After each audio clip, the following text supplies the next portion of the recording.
Alright, what is up, YouTube? Hopefully my sound is working this time and I don't sound like an alien.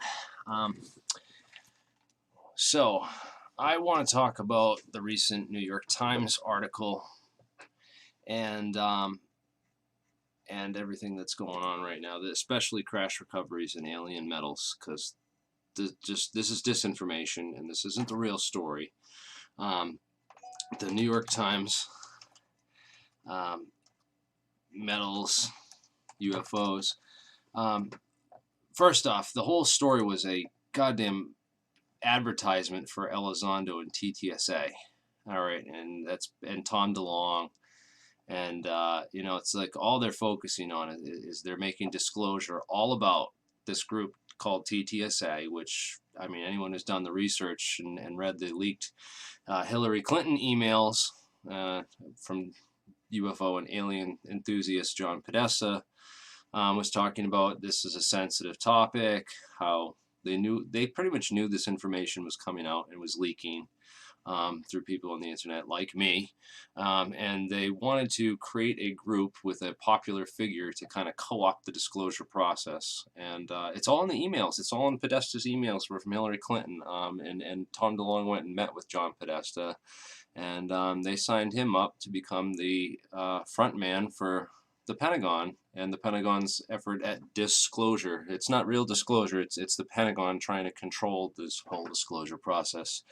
And basically, they've created this Bob Bigelow, the aerospace engineer and billionaire of Bigelow Aerospace. If anyone doesn't know what that is, he's basically the guy that created ATIP with Senator Reid and OSAP. Created these programs to study UFOs and alien technology and stuff within the government. Then blew the lid on the whole thing and brought the guys out in order to, like, bring all this massive public attention to UFOs and technology through this ATIP program, which he created. So I don't know if this is I really hope this is an effort to like get the message out this to a greater public, so they'll start digging and find the real stuff. And I hope that this isn't just a whole big conspiracy to control disclosure and make sure people don't find anything, or that the academic community, when they pry the lid off, all they find is this ATIP stuff and this really relatively new program. The real programs are older than Bob Bigelow, or as old as Bob Bigelow. They go back to the 1940s, I believe. And we all know, I don't know, I don't know what to believe anymore, because it's just so much nonsense and bullshit. So all I'm really going to stick with is the science from here on out.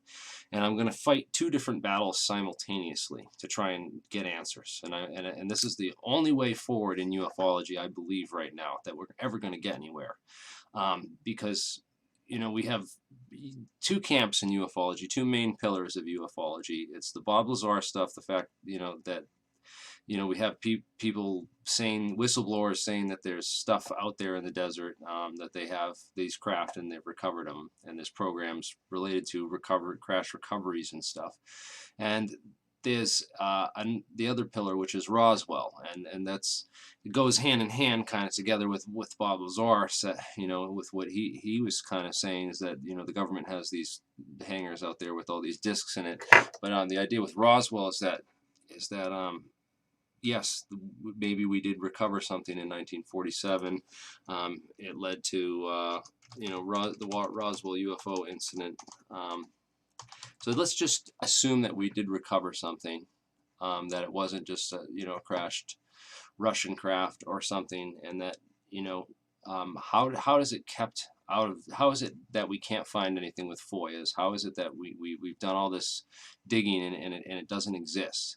So what they would have done right after Roswell is they would have created they created several things. The National Security Act, according to, you know, historians in ufology, UFO historians like Richard Dolan, we have this theory of, UFOs in the national security state. He wrote a book on it and talking about, how the national security state, the NSA, the National Security Act, which created the CIA and all these other agencies, from these kind of agencies, and these people existed in other entities. It was the OSS, the Office of Strategic Services before, and that kind of it replaced it with the National Security Act.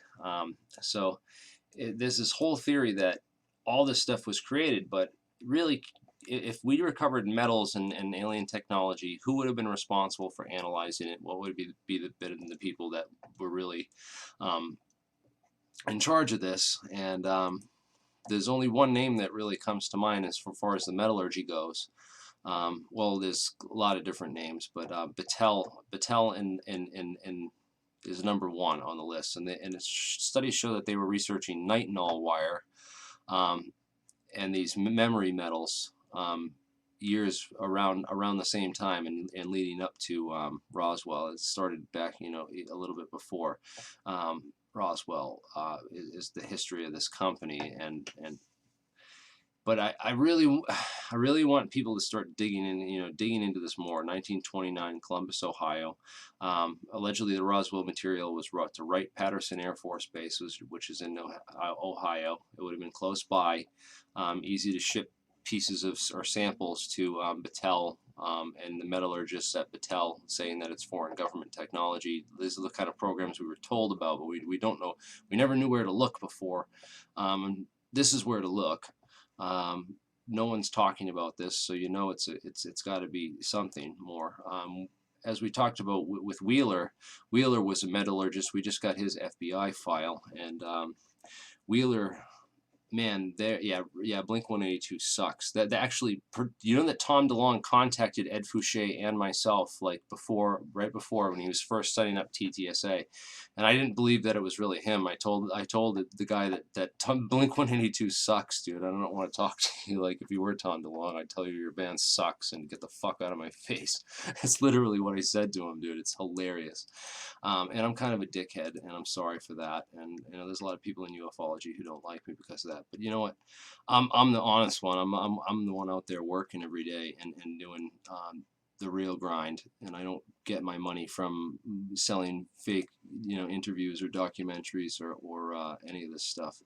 I do kind of want to set up a paywall and some of the stuff on my website in the future and kind of make a click-through book. I'm putting together a book that we can turn into a click-through click-through site, so I can generate some ad revenue and pay for some stuff. I got to get some security cameras, and I'm getting out of my apartment soon. There was I posted this on Twitter, but there was a shooting outside my apartment last night, and I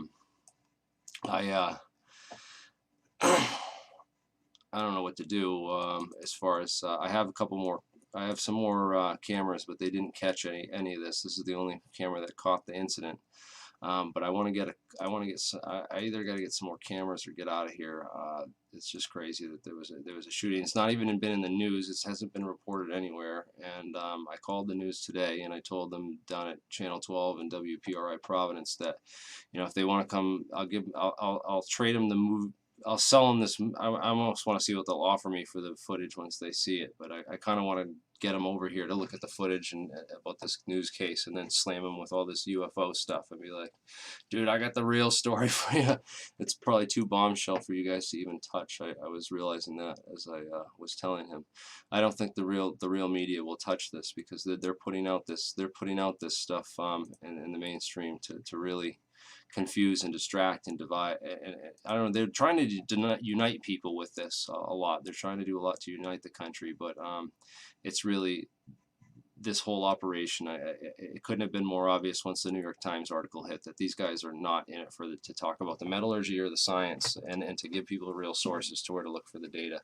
We're still crunching it. I'm still up in the air because I haven't found any smoking guns. I've had a lot of people send me stuff from Battelle, and I haven't found anything that's like that really like shows me Although it's tough to say because these scientists did not have the understandings in the quantum theory and all the other stuff that we do. So I kind of want to, it kind of puts stuff into perspective from the historical, when we look at this kind of stuff historically, and the scientists writing these reports on it, if they had analyzed this stuff.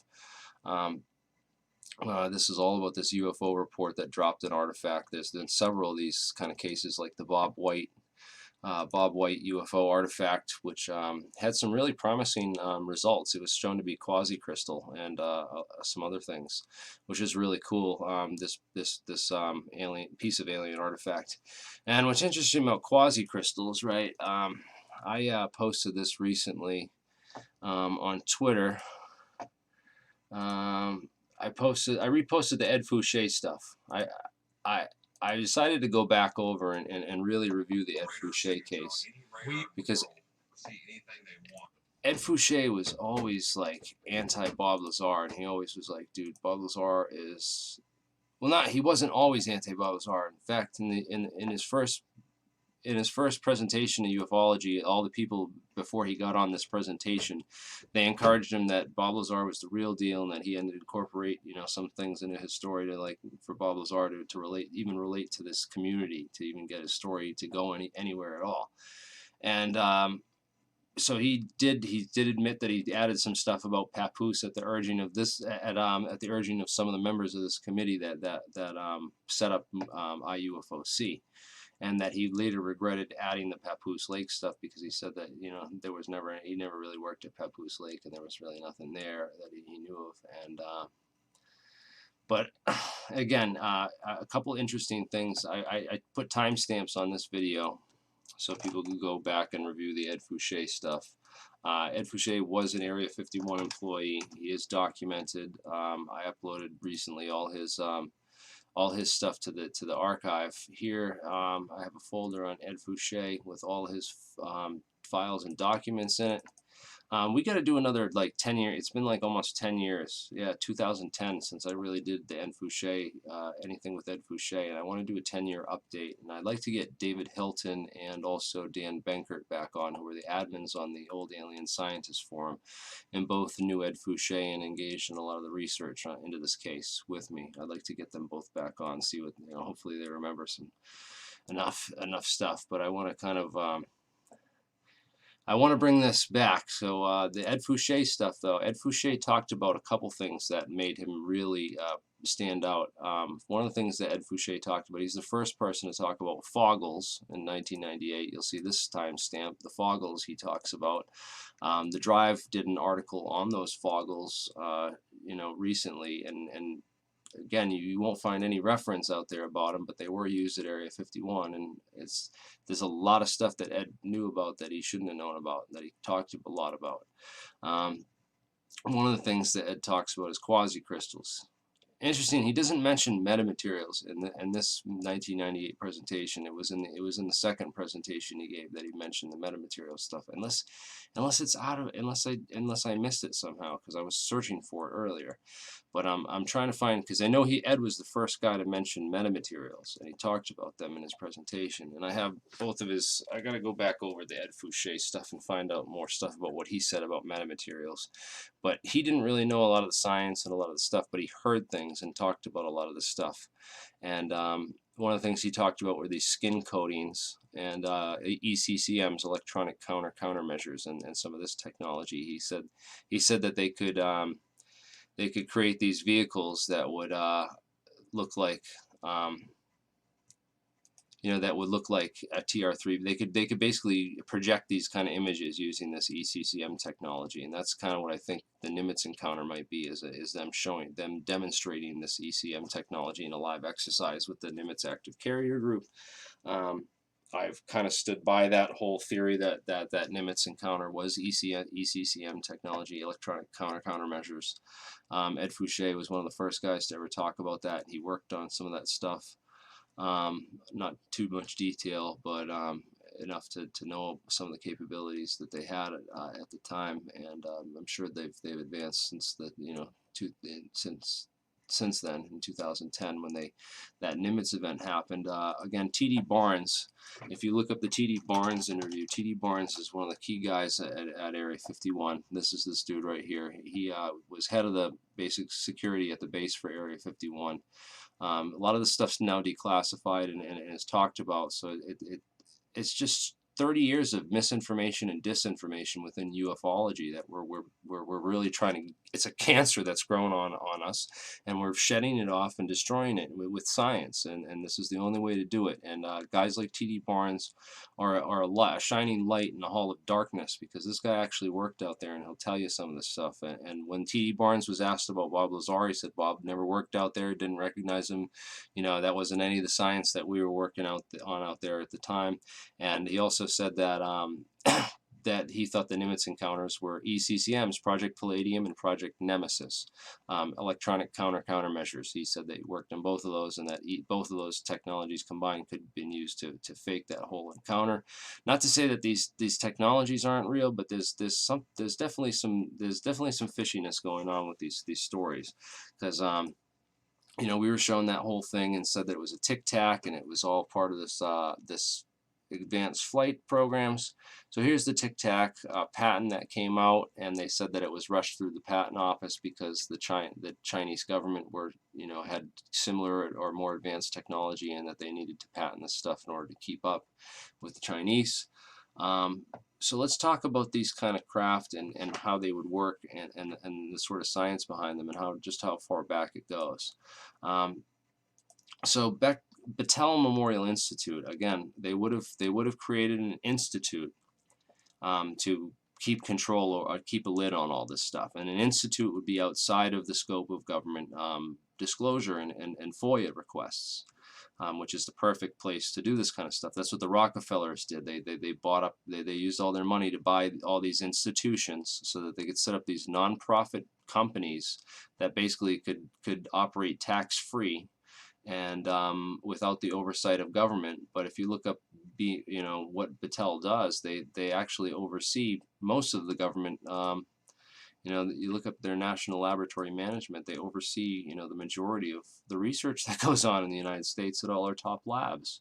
So they're outside of government oversight, but yet they're overseeing all the government science and scientific research, and their motives and their company motto sound very much like what you'd expect the Men in Black, or a group like the Men in Black, to be and say. They want to control and use science for the benefit of everyone, or to help everyone, and that maybe that's to help us from ourselves. Maybe it's to hide stuff. I look at this, and I was saying before, maybe Battelle intentionally again, and we are looking for an institute that worked to push science off a cliff intentionally. It might have been some of these people, and that's very disturbing and needs to be investigated. The Department of Energy, of course, the DOE stemmed from the Atomic Energy Commission. All right, so I was talking about the DOE and the Department of Energy in my last video, and I mistakenly said that the DOE was the Men in Black. Well, the Men in Black predated the DOE actually, and the Men in Black were in fact working for the Atomic Energy Commission, the AEC, which was created in 1946, right after the war, and it didn't turn into the Department of Energy until later, but it's still based around energy and keeping control of secrets and stuff, and again, could possibly be related to what happened a year later in Roswell, with all the nuclear activity attracting things out there in the universe, that we basically sent a big bright beacon signal out. Hey, we've reached the atomic age. Hey, when those nukes exploded, it sent a giant signal out into the entire universe, indicating that, hey, we've reached the atomic age. We just figured out the atom, and we might be close to doing other things. So, Jesus. Battelle is a shell company. They didn't do anything. Okay, dude, well, block me. Like, dude, what evidence do you have? All right, I'm looking through all the Battelle studies on metals. I'm trying to get more stuff sent to me, declassified or wherever, anything that anyone has. please get a file together and do these data dumps. Have been awesome. We're adding massive amounts of data to this archive. So if you have something either side that proves anything either way scientifically, get it in an archive and send it to us so we can review this stuff. Because I've been reviewing all this stuff, and all the studies I've been reading from Battelle were right along with the time. I didn't see anything that was like super advanced, that they got, you know, information or learned anything super secret. Although that stuff might be hidden real freaking well. You know, I wouldn't say it doesn't exist, because we haven't found it yet. You know, like, researchers have been looking for 70+ years, and if they hit it well. So let's think about that. But back to the metals and stuff. I want to talk about some of the metal stuff that we've learned. All right, so John Archibald Wheeler, he was an expert on metallurgy. All right, and he worked with Battelle. He had a top secret clearance and worked for Battelle. And John Wheeler worked with Einstein towards the end of Einstein's life, when Einstein was working on grand unified field theory, or a unified field theory of physics to unify, you know, trying to understand gravity. And there were a couple of awesome scientists that were working on this problem right around the same time. And one of them was a guy named Bryce DeWitt. And Bryce DeWitt wrote this equation with Wheeler called the Wheeler-DeWitt equation. And DeWitt was working on all of the first theories on quantum gravity. And really, if you want to understand all this, I would go to the principle of locality, because Wheeler basically, they created this Wheeler-DeWitt equation. Okay, it was called the Einstein-Schrödinger equation, because it was a Schrödinger equation, the Schrödinger wave equation for quantum mechanics, that was applied to the term limits of the entire universe. And what they calculated was a couple issues with what they realized is that quantum mechanics can't explain the whole universe because of what's called the problem of time. It led to the so-called problem of time in physics. And so the problem of time was reconciled in physics by throwing out one core assumption that was made in relativity theory. So relativity theory isn't wrong, it just makes one wrong assumption. And that's the principle of locality.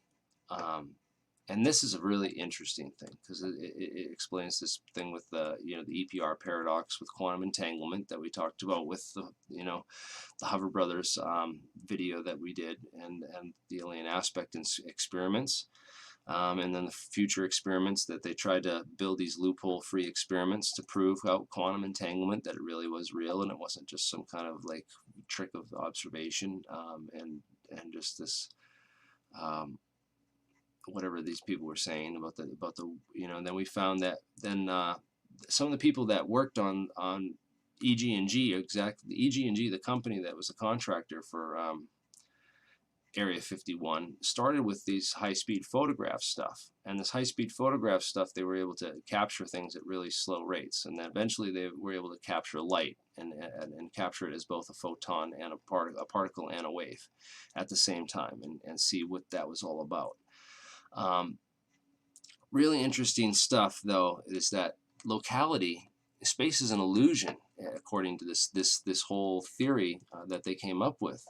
That we have to basically, in order for action at a distance and all this stuff to be true, that we have to throw locality out the window, and there has to be some other physics going on with the atom. And this goes back to atomic theory. I had shown this video about. This kind of puts things in perspective about where we are in modern science, because we think of ourselves as so advanced and so like far ahead of the curve with everything. But really, look what happened during the discovery of just radium and when radioactivity was first discovered. This is an awesome kind of over-dramatic movie. I haven't seen this movie yet, but this came out just a couple of weeks ago, a week and a half ago, 2.5 weeks ago. But this gives you a good idea. I want to tell you about radium, a most peculiar and remarkable element, because it does not behave as it should. Right. She discovered radiation. I mean, that was the behavior that she was talking about. Science is changing. And the very people who are running science are the people who believe the world is flat.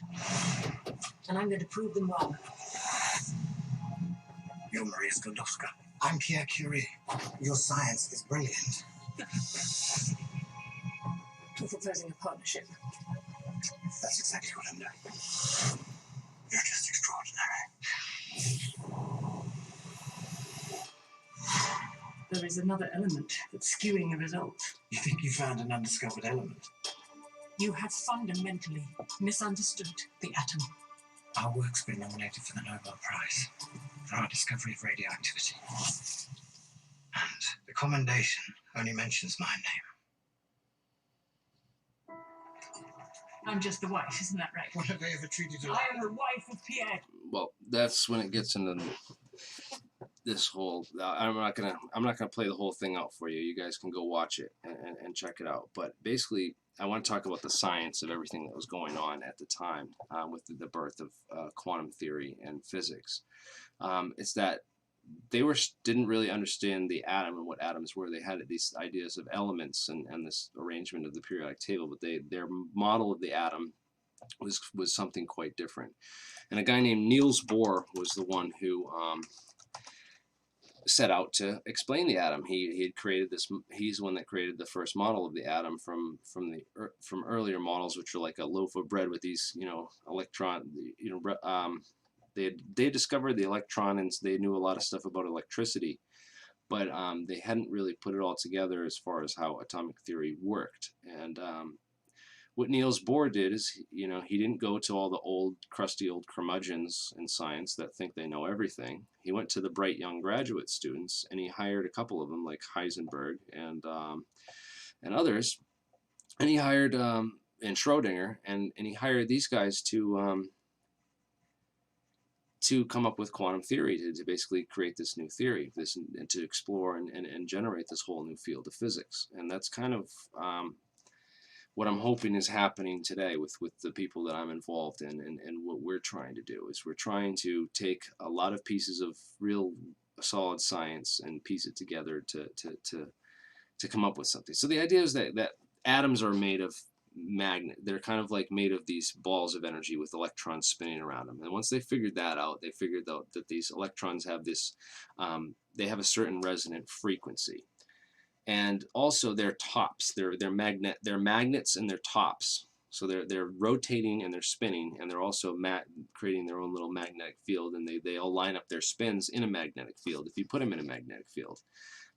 And then if you reverse the spin and flip it around, what happens is that the relaxation time is a little bit different for each molecule. There was something that they wanted to study, which was called electromagnetic response. And when they wanted basically EMF response. So they started, the CIA hired this guy, Edward Mills Purcell, who was the physicist working on this NMR, and he got the Nobel Prize for NMR with his colleagues Robert Pound and Henry Torrey. They discovered it in 1946, so right before Roswell, around right before Roswell, so to speak, right? So their discovery that atoms had this EMF response started the CIA's Project Rainbow, all right? And Project Rainbow was a whole, it was basically the rainbow, it was the frequency spectrum. Their goal was to map the entire electromagnetic frequency spectrum and then measure all electromagnetic frequency response of all materials and kind of get a full understanding of, what all the frequencies were and how all the materials reacted to these things, and get, a better idea of how radar worked, and just the core physics of how all these new technologies like radar and light and invisibility and all this stuff worked. And I would bet that in addition to Purcell, Wheeler was involved in some of these experiments as well. I'd have to believe.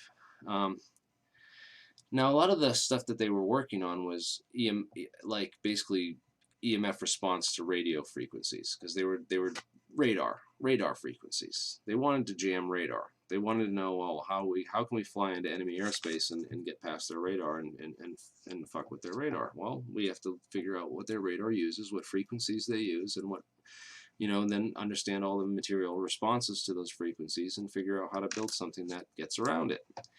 And they did a lot of experiments with stuff like this. One of the guys was working with all kinds of antenna arrays. and just building different antenna arrays and trying to see how antenna arrays and what was the best antenna and what was the best setup and what was the best, you know, arrangement of wires and stuff. And they eventually, you know, found out that grids worked really good, and that led partly to, that was where I've traced back the history of metamaterials to. Was that, you know, Project Rainbow was doing this research with this stuff called the wallpaper that I've talked about, right? They had that wallpaper stuff, right? This they painted a grid onto the side of the U-2 fuselage with this metallic paint, and then they pasted this wallpaper with more metallic stuff over it, and the grid would basically, this combination of, you know, squares with this square size and this grid would block the, you know, certain types of radar. So they would tune this metamaterial to the frequency of the radar, and that's kind of how metamaterials were stumbled upon and discovered. And a lot of that research is still kind of classified and stuff, but we know enough how it works that, you know, there's enough stuff that you can find to know how it works. They've built acoustic metamaterials and tried to hide submarines with them, because submarines use sonar and not radar, of course, so they need to build an, you know, acoustic metamaterial to block sonar. Here's a acoustic metamaterial. Very cool stuff. And now then when they started understanding metamaterials, that, you know, these materials could, you know, exhibit these weird properties and bend light and do weird things to light, they started, you know, exploring more about metals and metallurgy and how metals could work with light. And there's a whole bunch of stuff that you know, I want to get into. So metallic glasses. There's a link in the description here about metallic glasses. Where the heck is that article on metallic glass? Because, yeah, let's go into one of these.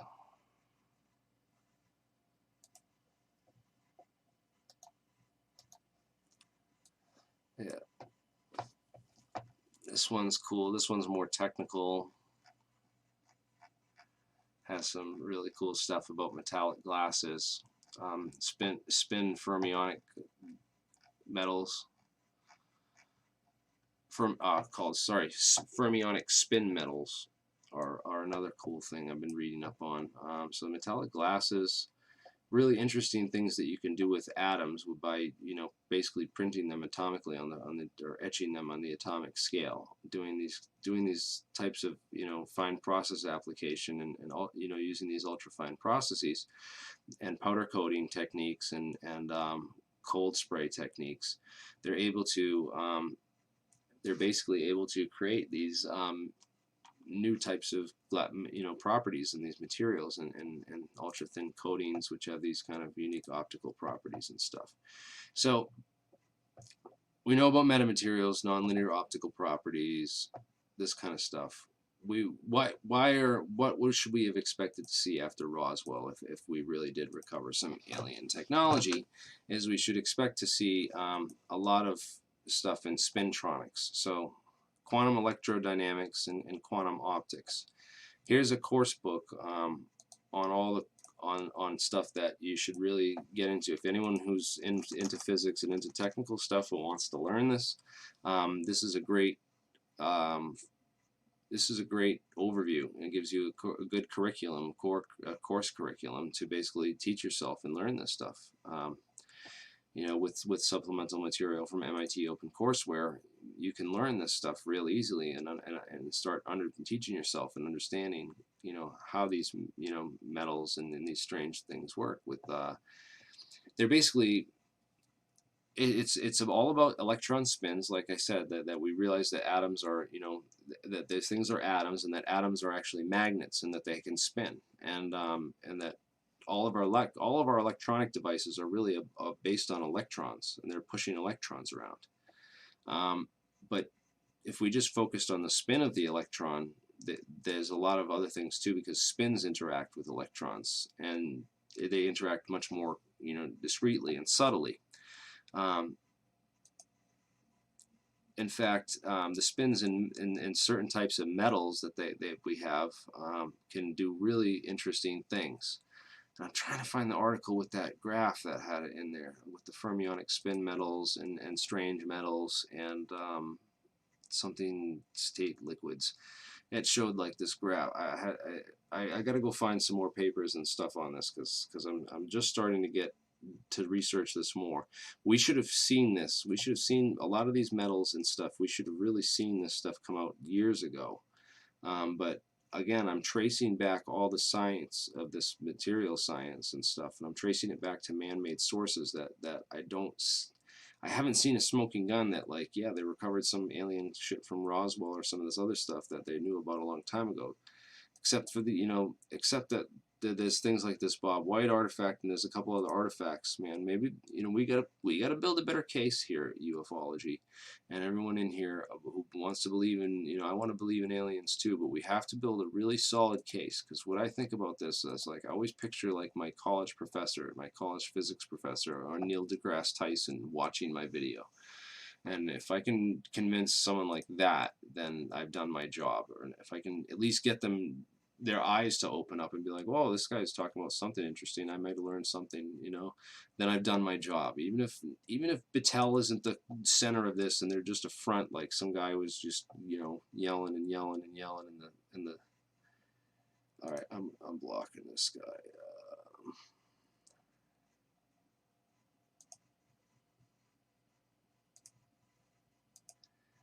So what does it matter what college I fucking went to, dumbass? Like every college and laboratory in the country is basically owned by the institutions, and they're controlled.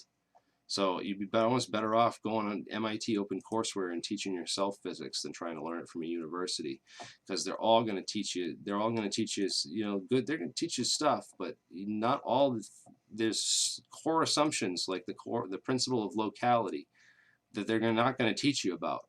I never learned that. I never learned this shit. And when I took physics and I took relativity and 2 semesters of relativity in college, they never taught me about Wheeler-DeWitt. They never taught me about the principle of non-locality. All right. I don't know. I never learned about that stuff. They don't teach it for some reason.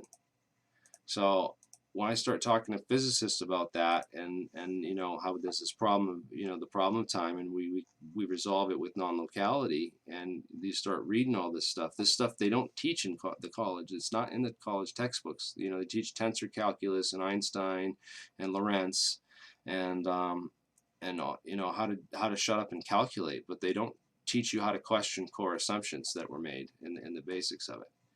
So the main assumption is that we live in a local, a flat and universe where everything's simply connected, right? And that nothing can be disconnected or reconnected other ways, which is exactly how I believe UFOs get here and traverse interstellar distances to get across large distances of time. I've spent 15 years studying this, man, and I feel like I have a better grasp on where to look for the information and how to analyze this, these kind of cases than a lot of the people I talk to. And most of the academic community doesn't even take it seriously. They just laugh at it and call people crazy or say that it's ridiculous. Yes, humans are idiots. I will definitely show that comment, man. I'm not an alien, dude. I felt like an alien my entire life, though. Because there's not a lot of people I can talk to about all this stuff. And, well, there are some, I will lie, but I won't lie. Here, this To the Stars Academy, this is the Army CRADA.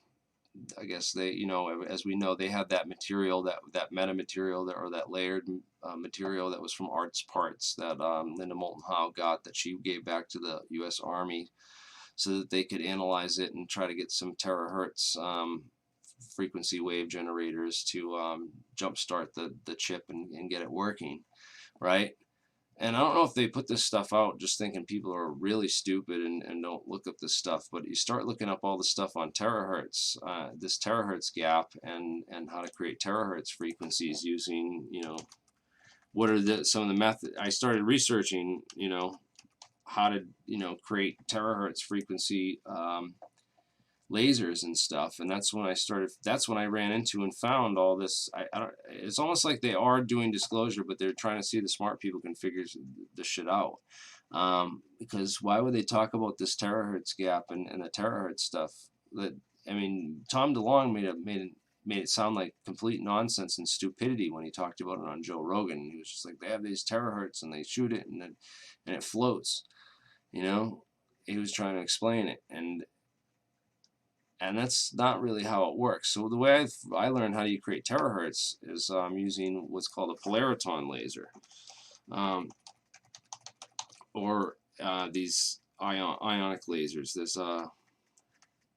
There's a couple different things we found on how to generate terahertz, but one of the things I found was these polariton lasers, and what polaritons are.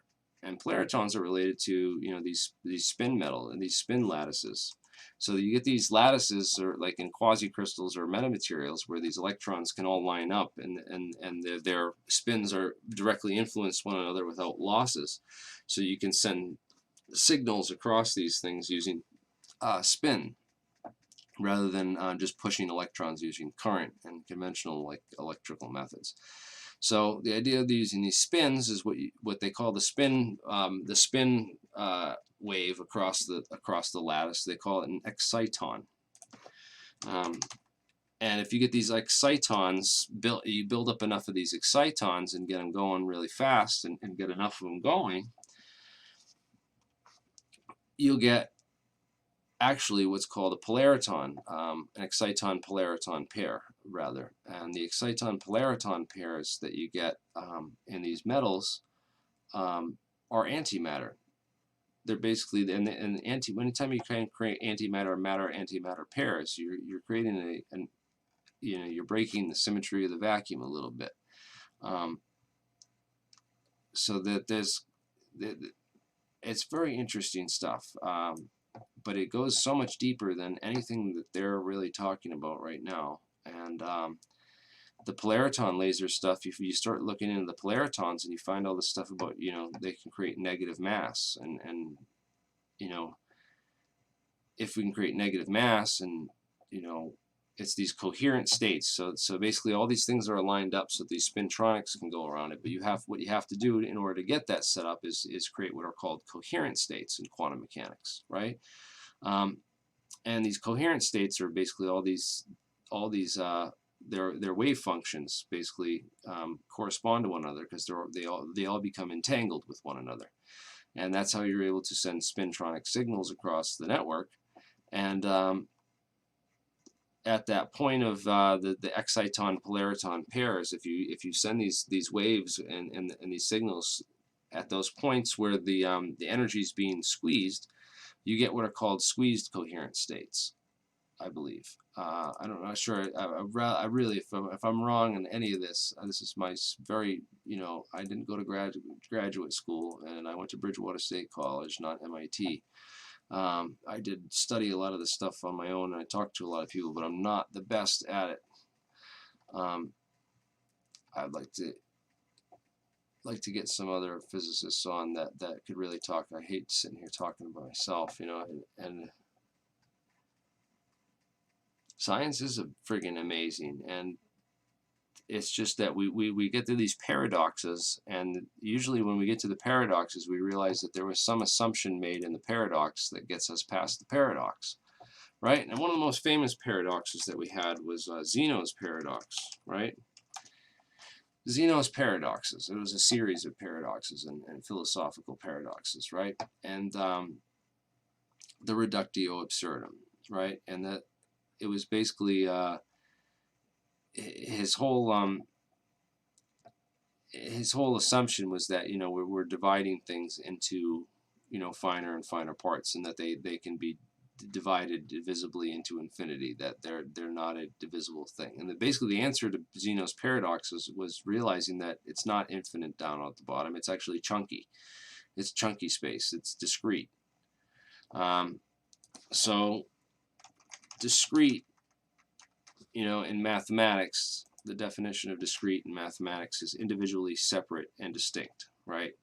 So every space and point in time is individually separate and distinct, and that's kind of deals with this idea of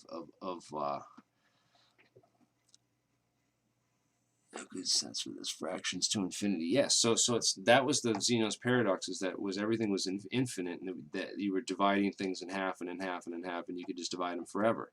And the answer is that no, atoms. There is this idea of atomos, that you get down to this point where it's not divisible anymore. That it is discrete. It is chunky on the most smallest level. And oh, I got $100 from Batfly, dude. That is awesome. Thank you so much for that, man. I needed that. That is awesome, man. Thank you for that. And if you have any questions, please ask them, because I'll be able to see yours. Dude, I don't know where everyone is. I'm like, how do I only have 100 views on this? This is just crazy, man. Yeah, Tom DeLonge's a musician, and he's not really a very good one. But whatever. He said he writes catchy guitar riffs for some of his songs, and then some of his songs are like super annoying, and just the voices in my head. Ugh, shut up, Tom. Anyways, discrete nature of reality is the key to this whole thing, and that was what, you know, Wheeler and DeWitt were working on. DeWitt was working on that with his theories of quantum gravity and quantized, you know, chunky space, you know, quantum gravity as far as chunky space, and then some guys threw it off a cliff, and that's where relativity went wrong, and loop quantum gravity and everything. And Eric Weinstein talks about this on the Portal. I love what Weinstein's doing, and his talks when he went on Lex. He's been going on Lex Friedman. And these guys are really tearing it up, and I've been trying to, you know, bust into this network and get allied with these guys and share my information and knowledge with them as well, and see what they have to share, because I'm real up with you know, Eric Weinstein's geometric unity theory, as well as the Wolfram physics project as well. It's right in line with what I was working on with Ken Griggs on the Phoenix project, and Ken's starting up a new team to try and build Phoenix, and wants some programmers and stuff to put together, in case anyone didn't know about that. So Ken Griggs, I don't know if we can find his channel. Maybe we can. So he's putting together a new team, and there were some stupid comments from people. No, you don't have to be gay or a transvestite to join the team. All right, he's just saying that he's open to those type of people more so. In fact, some of the smartest people I've ever met were transvestites, way smarter than, you know, knew way more about physics and math, and could do math like calculations like amazingly. So, you know, I don't know. People are taking this whole thing like off a deep end. I don't know if they're just trolls or whatever, but the fact is that if you're not able to handle a gay black man or a transvestite on your team, or working with one on a project, and then you're not ready for aliens. You're not ready to build spacecraft and go out and meet aliens. So you're not welcome on the team. That's basically the whole idea behind it. And anyone who shows that kind of bigotry and you know, racism in their friggin' posts and stuff is you know, not someone we're gonna want on the team, dude. It's just point blank, just letting you know. You know, you're not. We're trying to find people that are morally and spiritually enlightened, as well as, you know, intelligent enough to do this kind of stuff. Because that's another thing, man. Like, I went to bed on Saturday night debating, you know, like, oh, is this technology, you know, are we ready for it? And, you know, it's like, you know, what happens if the wrong person gets their hands on this, or does something, you know, like, you know. And I was going over all this stuff in my head, and I said, you know what, this is for science, and this is like, every technology is a double-edged sword, and, you know, if some asshole with a bad childhood who's mad at the world, you know, somehow gets a hold of this stuff and wants to use it to wipe out everyone, I'm sure this, if we get it in the hands of enough people, we could also use it to stop them. So, we really need to get this, really need to start getting this whole thing down. Understand that how these materials are bending space-time if they do, and how to use it, to understand what gravity is, and how to eliminate gravity. And we're working with a team right now. We have a huge team going to develop. We're trying to basically compile all of our information in a big database, and then organize it. We're still in the process of compiling and organizing, and we're trying to get other people involved. So if anyone has files or information, put it all in a PDF, put it all in a thing, and we'll condense it, and we'll try and get it together specifically related to these kinds of metals. These fermionic spin metals and these strange metals are really interesting. These strange metals act similar to black holes. So if you could basically coat your craft in strange metal and get it all entangled, and then start squeezing it in different directions, you could maybe do some black hole type stuff to gravity. Just saying. This is a lot of stuff. We call them strange metals for a reason, because our best physicists don't really understand them, and this is the fringe. This is the cutting edge of physics, and this is where we're going to start finding stuff that that doesn't make sense and doesn't fit in the models, and may lead to new physics, such as and stuff that DARPA is really interested in, and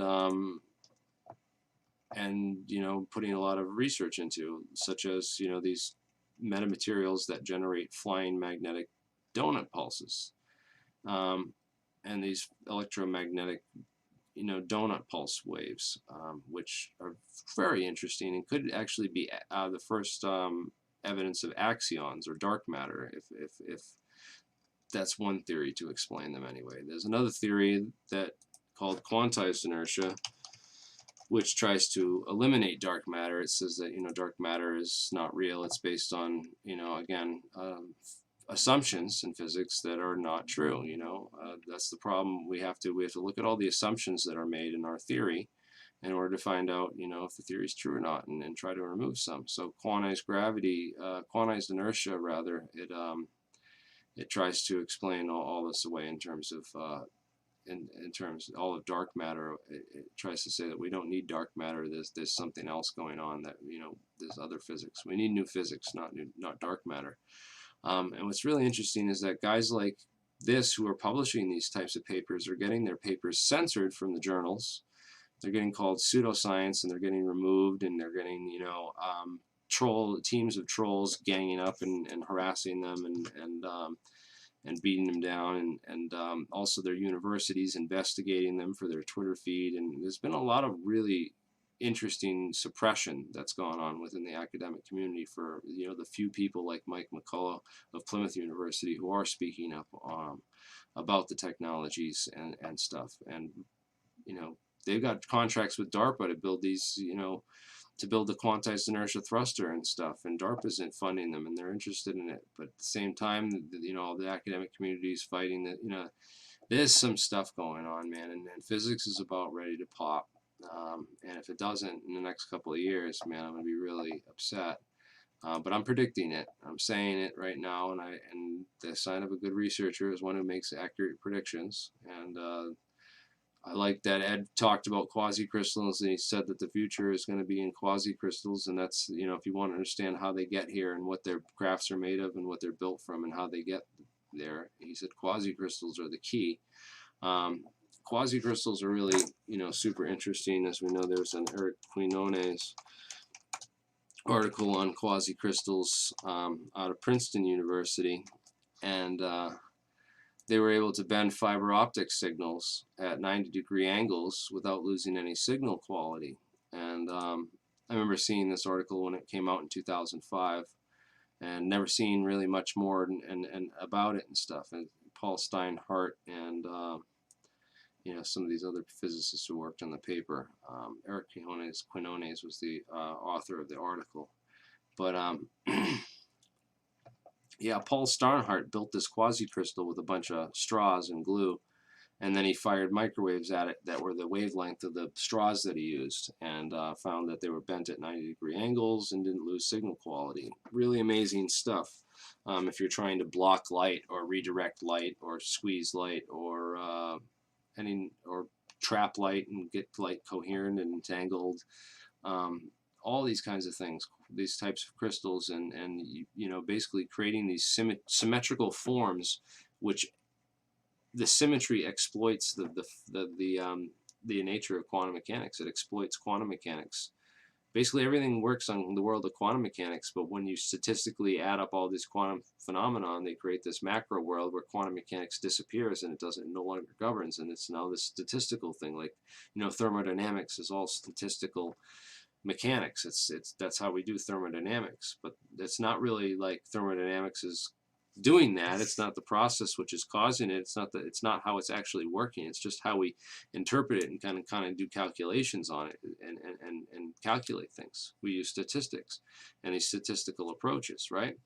So if you align all these quantum phenomenon in this certain grid pattern where the symmetries all line up, the statistical, like, whatever background and whatever the mix-up that is that fucks everything up and just causes it to go to goo, that doesn't happen, and these quantum effects actually appear on the macro scale. So this is really interesting. So you can basically build something out of, you know, where you get all these quantum pieces and you get them all aligned in the right way, in the right geometry, and what you can literally do is build machines that work on quantum mechanics on a larger scale. You can get quantum mechanics to work on the macro scale if you just, you know, build things up from smaller levels, right? So here's the idea, right? So scientists discover a topological magnet that exhibits exotic quantum effects. So they create a topological magnet. They lined up a whole bunch of magnets on this specific topological pattern, and they notice, holy shit, it creates this. It creates these quantum magnets and these quantum effects basically by degree of the symmetry, because the symmetry. Quantum mechanics loves symmetry, and when there's symmetry that isn't symmetric and there's a broken any kind of break in the symmetry, quantum mechanics, like, it doesn't work, and it becomes statistical after that. Okay, that's basics of kind of understanding how it works, and it's these materials that are built atom by atom or piece by piece in these very symmetric forms, which can do very weird quantum things to light, and including bend it and trap it and squeeze it, and if you bend and squeeze light and alter the speed of light locally, you're altering, you know, the speed. You're altering space-time. That's exactly what, you know, Puthoff talked about in his, you know, some of the papers that he wrote that were, you know, that were related to the good stuff, you know, because. So Puthoff, right? So here's the deal. All the members of Puthoff, we'll go and go over some of the people in TTSA. I'd like to really do that and how they got there, because it explains. But Puthoff, right? You go Hal Puthoff, right? Interesting guy. He's done some real research with the PV approach to general relativity paper.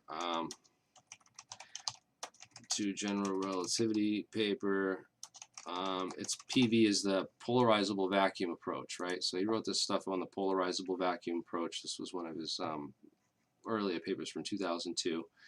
This is the one that Stan Romanek wrote on his mirror and he said that the aliens gave it to him, and that was how they traveled across space to get here. And that's what he wrote on the thing, but it wasn't the aliens who gave it to him. This was the equation, number 34, I believe, and he got it from, obviously, this paper, which was published in 2002, a couple years before he did all that stuff.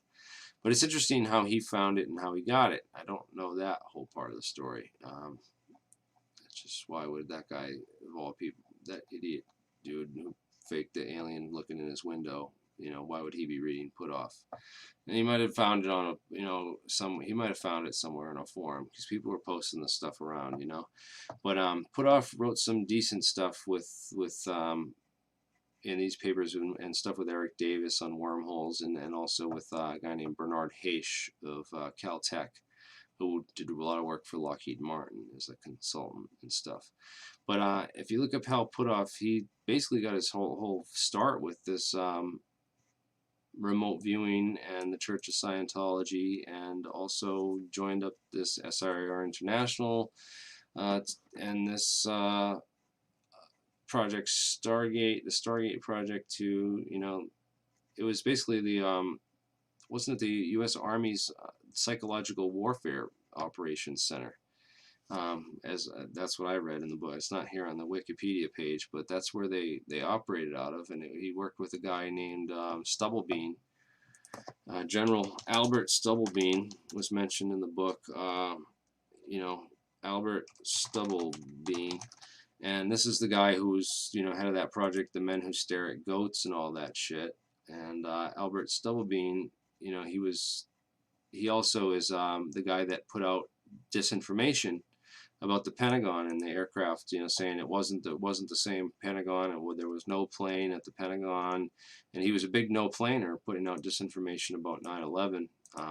You know, so he's related to, we know that this guy was related to that group that helped Put Off work with the Army Psychological Operations Center, doing these projects where they're trying to kill goats with mine bullets, and, you know, or at least convince the enemy that they had this technology or could do it. And also to convince them that they had this remote viewing technology, that they could go and, you know, have these highly trained spies which would leave their bodies and go and spy inside the CIA's vaults and sit in the Kremlin offices while the, you know, diplomats were discussing top secret issues and stuff, and that we could just do that with mind spies, and so that, you know, I don't know. It was basically I think it was a whole psychological operation, and that's exactly what I think Put Off's doing. The work he's doing right now with TTSA, because he's not talking about any of the real science. He's not putting out stuff on it. He's not like drawing attention to it. He's not like educating people on it, or bringing it out, or building craft with it, or showing off craft working, or, you know, doing experiments. And I just wonder about the whole thing and what they're doing for disclosure, and I'm just pissed, because I say that, hey, they're not doing enough. Yeah, I'm going to criticize the hell out of these people, all right? Every step of the way, I'm going to criticize them and say that they're not doing enough, and I'm going to call them frauds, and I'm going to call them Pentagon spooks, and say that they're all not heroes. They're all working for the goddamn opposite agenda, until they can prove otherwise. With the science, until they start talking really about the science. And what do they do with the science? They took the piece of material that they had, and they gave it back to the frickin' army. Like, come on, this is, you know, it's just a dog and pony show, and I'm sick of it. Like, we know enough about the science. Let's get some real scientists on. Like, some of the people I know in my network, if you gave me the opportunity to put disclosure out there, we could get some scientists together that could really explain this stuff and break it down, I really feel. And we could build something that could actually work to, you know, maybe use these principles of light and quantum entanglement to bend space and time around the craft, and that we don't have to worry about this, you know, maybe we have to worry about the speed of light in terms of the flow. That's the speed of information transfer. Okay, but the information itself, you could transfer it. I always said, like, well, there's got to be some way you could teleport yourself to a distant, you know, star or something. If you just sent if you sent a light version, you know, say that you were balled up in this thing, and you say you built a craft that was a perfect lens, and it was perfect quasi crystal, like, you know, this material of a perfect lens, and that you got all this light trapped around it and energized to this real high energy state, and then you squeeze it on one side so that it changes the speed of light locally, and it bends space-time so that you fall into this gravity well in front of your craft, and propel yourself through space, right? Now, say that this is how they do it, I don't know exactly how they do the instantaneous warping, you know, and jumping to another place, because maybe they project, you know, it can be a super lens, so it's kind of like you could also project an image of yourself onto another point in space, and then do like a switch, you know, like the quantum eraser experiment, where the dual particle, where it says it goes through both fields and it goes through both holes at once, and then afterwards it collapses and only goes through one, kind of like exploiting the quantum eraser effect, which also the quantum eraser effect is traced back can be traced back to none other than the quantum eraser experiment here. It's traced back to Wheeler, I believe. I thought Wheeler's delayed choice experiment. That's what it was. It's Wheeler's delayed choice experiment. There we go. Very cool stuff, man. So this is not your this is not the kind of science. I mean, science you're going to learn from your physics professors in school. I certainly didn't learn this in my classes. I don't, you know, I have a hard time trying to find and a lot of this information in the journals that gets censored. Never mind trying to learn on MIT open courseware. So, yeah, yeah, maybe these materials are sensitive to high frequencies, and that's why they go down in these storms and stuff, you know. But also there's fractal crystals, which are incredibly strong, and other interesting stuff. Fractal antennas, there's fractal antenna systems, right? Fractenna.com. I met this dude at MIT. He does a lot of work for the Defense Department. I love how his things, this grid. Yeah, you can go check out this guy and the work he does. These products that he makes, they're basically like microfractals. They're antennas that are built as super fractals. He puts these. You can get one of these for your phone. It's a fractal antenna made for your cell phone frequencies. You could put it on the back of your phone as an antenna, and it will boost your cell phone reception up like, you know. Test these things out. This is not bullshit. This is not like some pseudoscience, you know, water energizer filter on your thing. This guy has many Defense Department contracts and builds, you know, real systems for a lot of serious people. And this is real science. It's all based on fractals. So yeah, this shit drove Albert Einstein fucking nuts, because he said, well, how can there be non-locality, and how can there be, you know, this, you know, how can there be, you know, what is the atom? What is an atom, and how are atoms, you know, connected, and why do atoms do what they do, and what is this whole system, and what is it doing, and why? Yeah, things are connected on. There's this, the whole idea of non-locality is the key, and anyone who's, you know, wants to start trying to learn it, I send them that link. You know, start there. Try to learn, you know, this non-locality stuff first, because it's key to understanding quantum entanglement. Is how we interact with the universe. So everything's light, everything's, you know, basically you have an object which is can be thought of as a matrix. It's an accumulation of all these things which are statistical in nature, because they're based on these quantum mechanical processes, and that they're interacting on a constant basis. Everything's interacting with one another. It's all connected. It's all somehow entangled in this weird quantum way. And any kind of light that goes next to each other, if two lights start going in the same place, they start to interact. They start to become entangled. This is kind of the principle behind, you know, lasers and how lasers work. They put light into this cavity and get it bouncing around in between these two mirrors, and then it comes out a small slit. But when it's bouncing around between those two mirrors, you get this whole entanglement effect and this population inversion, due to simultaneous population inversion, where all the electrons on all the electron clouds kind of obey the same wave function, because they're all in a coherent state, and that's how lasers kind of work. And polariton lasers are a little bit different in how they're actually generated. They actually rather than having the plate between the two mirrors and this kind of, you know, cylindrical cavity with, you know, light going this way, the two plates in the mirrors are on a surface of a thin film. And that thin film with the two mirrors and the thin films is exactly what, you know, Puthoff's talking about with these layered materials, and, you know, putting these terahertz frequencies on them to create this whole thing. So this might be something more to it, but he really hasn't said enough about it, man. He said very little about you know, and he doesn't go and give interviews. He doesn't come on shows, and the interviews that he does give, he's very tight-lipped and chooses his words super carefully. And, you know, I don't know if I like people like that, man. Like, I mean, I do like people that choose their words carefully, and I wish I could choose my words more carefully, a little bit better sometimes, especially listening back, because I say the wrong things. But I don't know.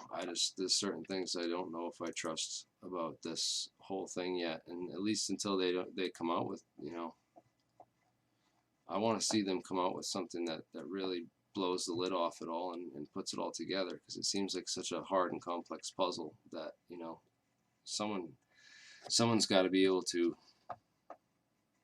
you know, show the exact type of material and the exact frequency, and then what happens, you know, what is it? We have these. Is this really it that they're showing us? You know, did we already see it? Is this already disclosure that metamaterial layered material that with the bismuth magnesium alloy, right? That bismuth magnesium alloy. Is that already disclosure? Did they already just disclose it all? Like, come on. It can't be. There's got to be. They didn't talk about, you know, there's so much stuff that they haven't talked about, and really,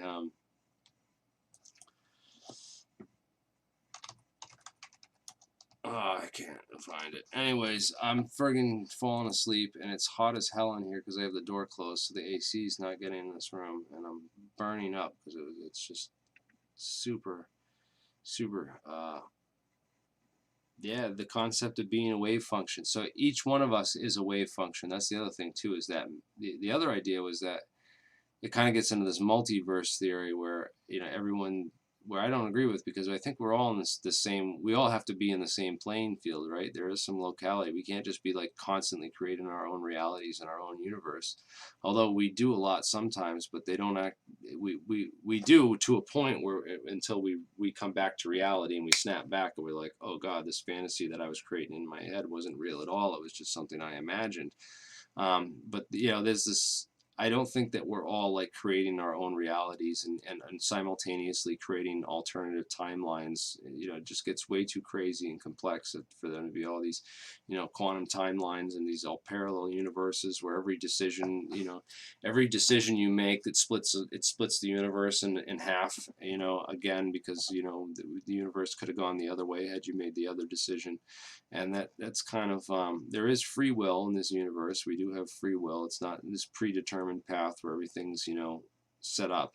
But what allows for that and what creates that, and how does that work? It might be something similar to the wave function that we see it and then it collapses into, you know, existence based on, you know, how we interact with it. But again, this is why science is so cool and awesome, because we're exploring all this stuff and really need to learn and know.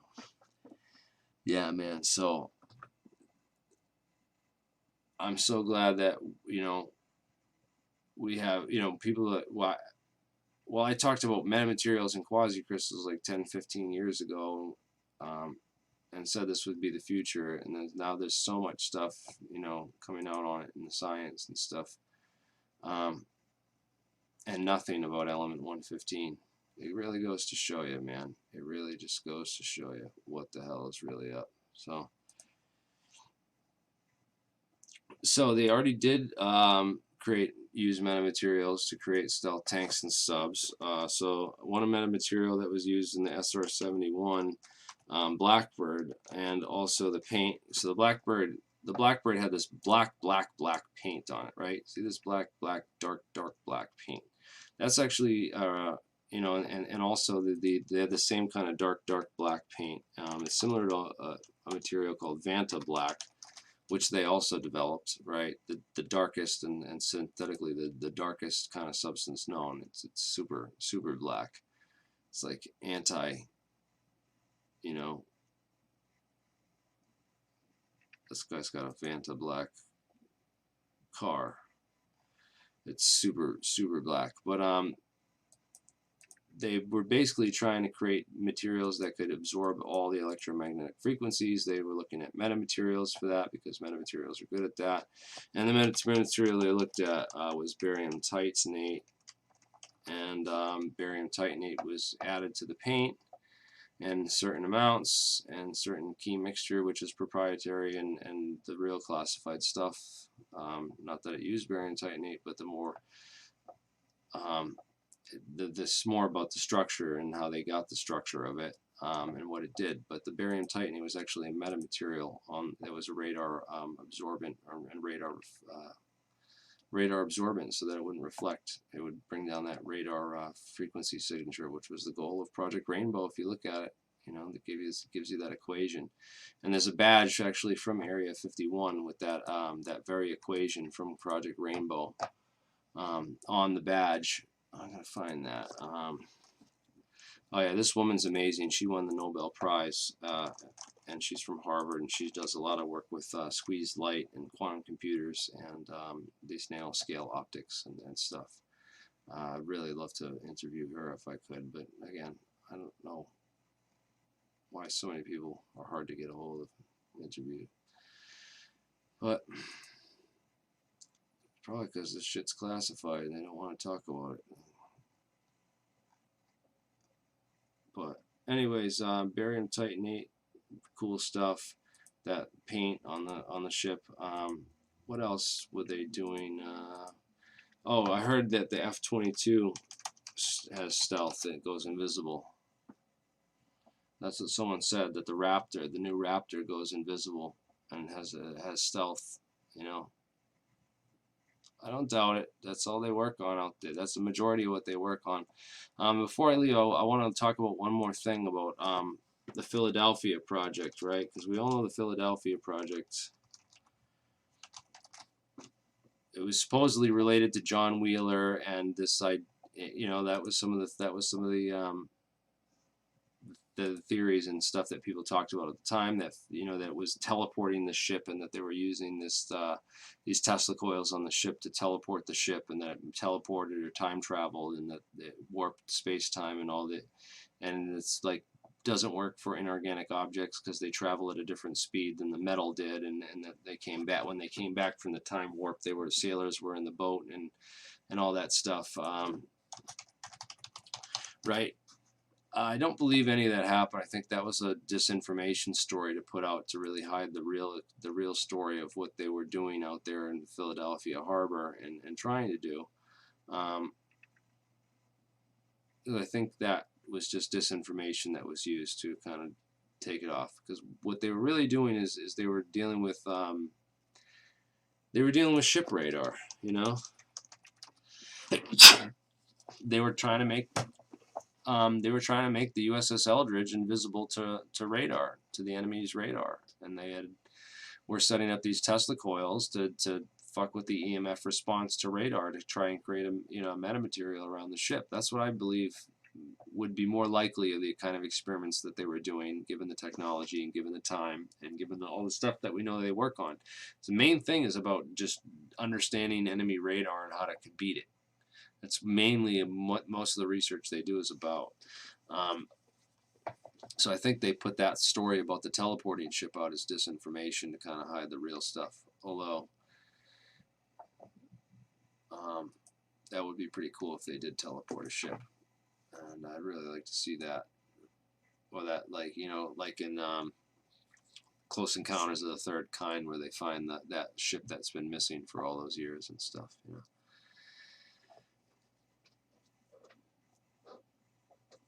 All right, well, yeah, I'm going to leave it there for now. There's plenty of other stuff that people can look into and find, but yeah, definitely check out the links in the description of this video for some cool reading and research materials, and keep digging into Battelle. let's keep trying to let's try to get someone, a whistleblower. Let's, you know, anything we can get out of this. This is an egg and it needs to get cracked. If this is it, they really are controlling the national labs and doing all this stuff from this institution. Then we need to know about it, and we need to dig in and really understand. Is this the Men in Black? Is this, you know, MIB's headquarters? You know, is this where it really is? You know, is this place full of fucking aliens and Michael Jackson in there with, you know, that dog and Will Smith and Tommy Lee Jones and all them? You know, that would be really awesome. But I doubt it, because, you know, the research that I'm finding is a lot of metamaterials. You know, a lot of this science came from man-made sources, and it came from man-made experiments and man-made technologies, and that a lot of this alien stuff was always used as the excuse for these, to cover up crashes of exotic, you know, new technologies and these experimental X-planes that they were testing, and you know, the UFOs were a perfect cover for that.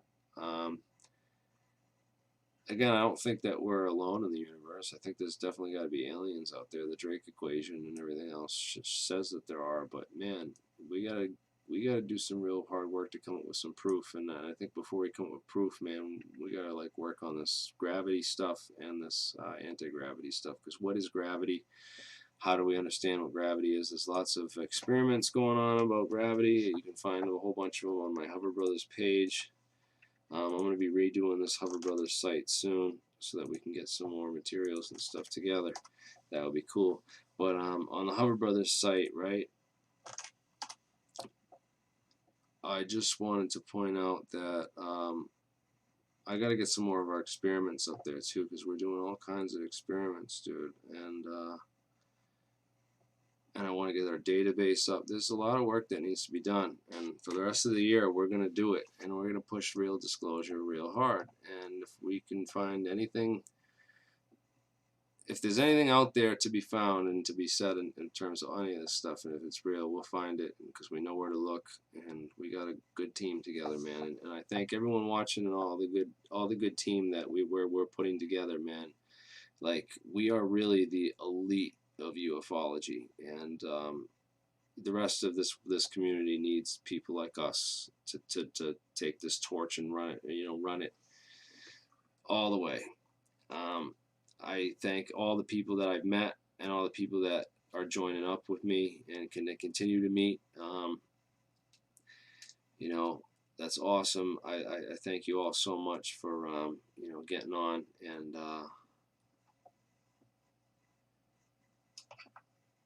I don't know who these people are. Five Finger. You know, there's a bunch of trolls on my live chat, my live feed, and I don't have a moderator or you know, professional setups or any of this crap. So it sucks, but whatever. Hey, dude, you go build your own craft, and I'm gonna build mine. And I tell you what, when we figure out how this gravity stuff works, we're gonna expose it and let everyone know. There's a whole bunch of theories on how gravity works on here, and I got to update it with some of these new theories I'm coming up with now that we're really digging into this older stuff. Because I'm wondering if I'm working with a theory, and we want to prove it out one way or the other, but it's a good place for ufology to dig. And that's the theory that, you know, modern physics was pushed off a cliff by Battelle after Roswell, because they didn't want us to find out about, you know, or learn and figure out this technology. They wanted to keep us suppressed for energy purposes, you know, in relation to the Department of Energy and the institutes of the market, and, you know, oil and big oil and big money interests, and that they've really pushed physics off a cliff on purpose, and metal and all the, you know, maybe they actually knew stuff and have been, you know, deliberately hindering our progress, you know, to further the means of a, you know, a wealthy ruling class of billionaires, the 1%. You know, that would be awesome, because they should all go to fucking jail if that happened, and we investigate and find anything. So let's investigate and find stuff. And, you know, like Elizondo said, he's right. He's damn right. People need to go to jail. If there's a cover-up and this is really going on, there's people that need to be found out, and they need to go to jail, because these people prevented our entire human species from evolving and becoming something greater, and instead we're devolving and turning into like this species where there's freaking shootings happening outside my house and gang culture and it's all a result of the private prison industry and what the corporations have done to the goddamn infrastructure in America, and because of the interests of money and greed. So it's definitely a screwed up situation, man, and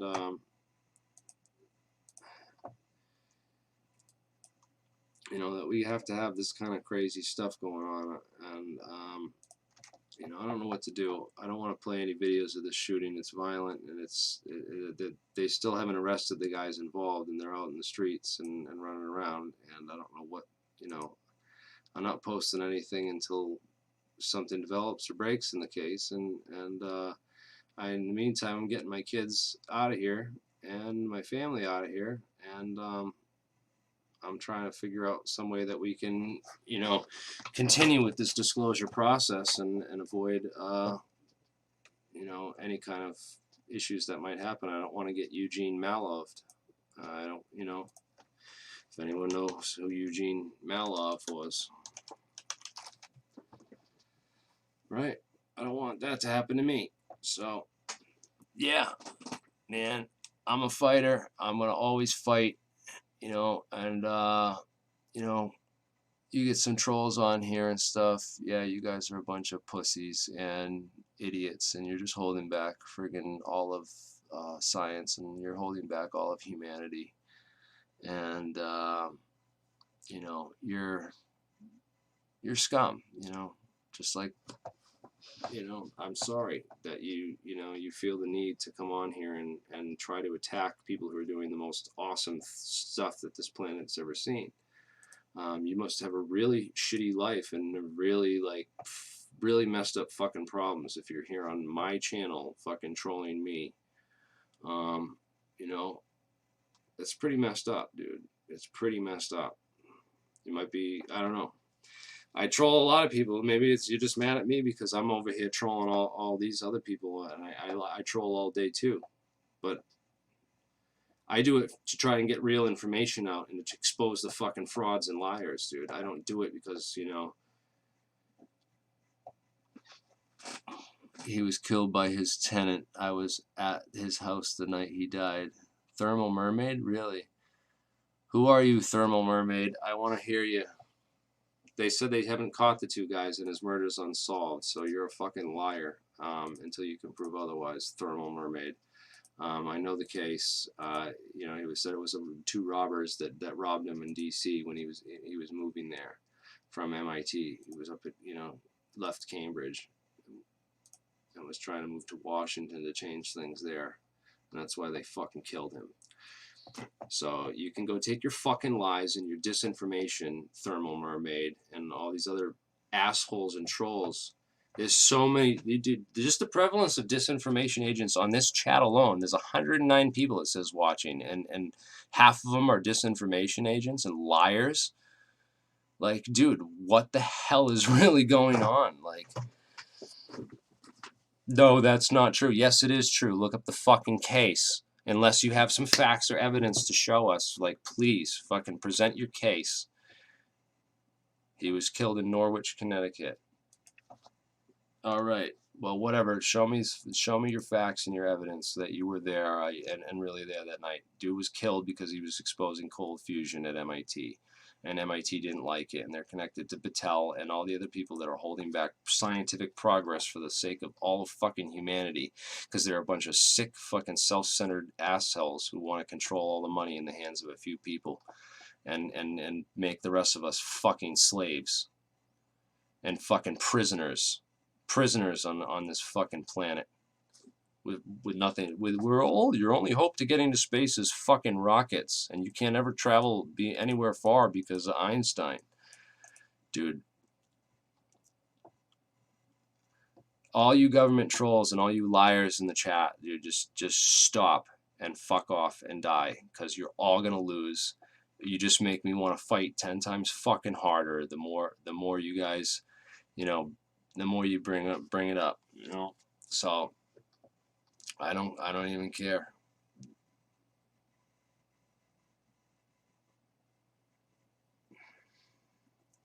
Disinformation agent, I'm bringing you to the truth. Shut the fuck up.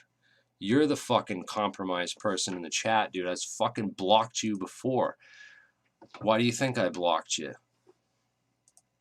Alright, I'm done. I can't even fucking do this anymore and with all these trolls. It's Patel. Look at, how do you spell Patel? Shut up, dude. Just shut up. People are fucking researching this. We're gonna find the fucking truth. And you probably all fucking, there's probably 5 fucking people here working for Patel in the fucking chat trying to fucking, oh no, this isn't happening. People don't look here. Hey, TTSA. Hey, Tom DeLong, you know? Look at our Podesta friggin' poster child boy that we said we needed to access the, you know, to get to the youth of America, you know? Pay attention to these people. Dude, your time's over, dude. I don't care. All right, I'm ending the stream, dude. All right, and I'm ending the stream, dude. The topic's over. It's, you know, it's about alien metals and where to look for the information and how to fucking crack this puzzle. And the puzzle's not over. It's still a mystery. There's still investigations that need to be done. Again, do your own research. Make your own conclusions. And don't listen to these, you know, idiots, dude. Bye, guys. Thanks for watching. Bye, trolls. Bye, government agents.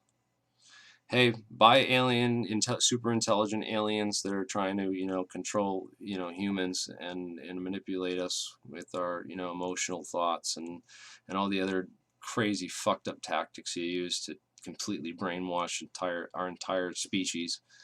Thanks. Hey, it works on a lot of people, but, you know, there's smart motherfuckers out there are waking up. All right, and we're gonna expose you, and you're all gonna go to fucking jail.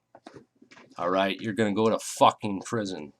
How does that sound? When you all get fucking exposed for the shills that you are and the government that you work for and this freaking covering this all up, you're all gonna go to fucking prison.